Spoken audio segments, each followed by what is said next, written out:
जुड़ा किसान आंदोलन है, उसका क्या लगता है कि जो वार्ता बंद हो गई तो कब तक क्या समाधान होगा, क्योंकि फसलों की कटाई भी शुरू हो चुकी है। देखिए, बहुत लंबे समय से किसान आंदोलन चल रहा है और बहुत बार इसकी चर्चा हो चुकी है। हमारे प्रधानमंत्री जी ने भी कहा है कि इस आंदोलन का कोई औचित्य नहीं है। जिन कानूनों को वो काला कानून बताते हैं वो सुप्रीम कोर्ट ने स्टे कर रखे और ये भ्रम फैलाया गया कि मंडियाँ टूट जाएंगी, एमएसपी नहीं रहेगी और ज़मीन चली जाएगी। किसी की कोई मंडी नहीं टूटी आज तक। एमएसपी पर खरीद और प्रदेशों से ज़्यादा हो रही है हमारे हरियाणा में। किसी आदमी की ज़मीन नहीं गई। ये डर फैला के आंदोलन शुरू किया गया था और इसके पीछे कोई राजनीतिक मंशा है। शुरू में कहा गया था कि किसान आंदोलन के अंदर कोई राजनीतिक आदमी को नहीं लेने देंगे और किसान पंचायत के नाम से जगह जगह कांग्रेसी नेता अपना प्रचार कर रहे हैं। कांग्रेस के नाम से लोग इकट्ठे नहीं होते, लेकिन किसानों को गुमराह करने के लिए पूरी कोशिश करते हैं। नो कॉन्फिडेंस कांग्रेस लेके आई, उसमें सब उसकी हार हुई बुरी तरह से। अब ये कहते हैं कि बंगाल में, आसाम में है, भाजपा को हराने के लिए कुछ किसान नेता लगे हुए हैं। तो दोनों बात सही नहीं हो सकती कि गैर राजनीतिक भी कहते हो, एक तरफ कहते हो कि भाजपा को हराना है। तो पहले इनको अपनी मंशा क्लियर करनी चाहिए।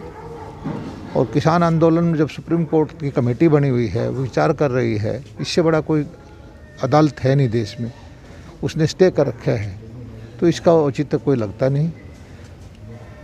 मेरा किसान के जो भी नेता हैं उनसे प्रार्थना है कि मिल बैठ करके अपना इस आंदोलन को समाप्त करें।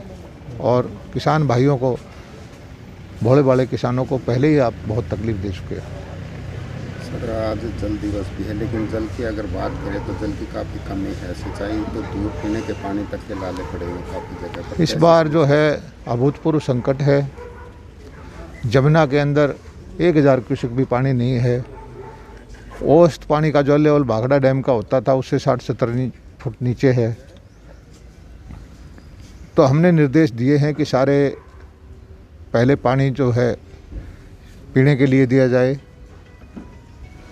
पशुओं के लिए तालाब भरने के लिए दिया जाए और सिंचाई का नंबर बाद में आएगा। इस संकट की घड़ी में और पानी को हम बढ़ा भी नहीं सकते। तो दक्षिण हरियाणा के लिए हमारे मुख्यमंत्री जी ने योजनाएं दी हैं। ड्रिप इरिगेशन की 25 एकड़ के चक बना के उसमें टैंक खोद कर बूंद बूंद टपका विधि से सिंचाई करें, सोलर प्लांट से बिजली दें। बहुत अच्छी योजना है और आने वाले वक्त में दुनिया में संकट जो आएगा वो पानी का ही आना है और हमें इसको बचाने के लिए अभी से योजनाएं बनानी शुरू कर रखी है। हरियाणा के अंदर हमारे मुख्यमंत्री जी का विशेष ध्यान है कि पानी का उचित बंटवारा हो और इसको बर्बादी करने से रोका जाए। और ड्रिप इरिगेशन या फुहारा सिंचाई योजना है, उससे जितने भी किसानों को थोड़े पानी से ज़्यादा खेती हो, ऐसी योजनाएं हम बना रहे हैं। देते हैं किसानों को। हरियाणा सरकार की भी कोई ऐसी योजना है? हाँ, 5 एकड़ से जो छोटे किसान हैं, हम हरियाणा सरकार भी, जो भारत सरकार 6000 रुपये प्रति वर्ष देती है, इसी तरह हम भी 6000 रुपये देंगे। और ऐसे किसान हमने आइडेंटिफाई कर लिए हैं। इसमें जो उनकी बीमा का योजना का है और तरह तरह की योजनाएं का है, वो पैसा सरकार भरेगी। और 1 लाख परिवार ऐसे छांटेंगे जिनके सबसे कमज़ोर हैं, जो उनको ऊंचा उठाने के लिए, उनकी आमदनी बढ़ाने के लिए योजनाएं हम बना रहे हैं। और हमारी भारतीय जनता पार्टी की नीति ये है कि दरिद्र नारायण की सेवा करना, अंत्योदय की भावना से काम करना, कमज़ोर आदमी को ऊपर उठाना।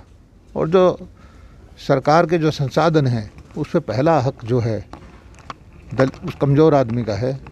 और उसी नीति पे काम करते हुए समान विकास की योजनाओं का, कल भी हमारे मुख्यमंत्री जी ने 1400 करोड़ रुपए की योजनाओं का शिलान्यास और उद्घाटन किया। और इसी तरह से अब 1 अप्रैल से हम मंडियां चलाएंगे।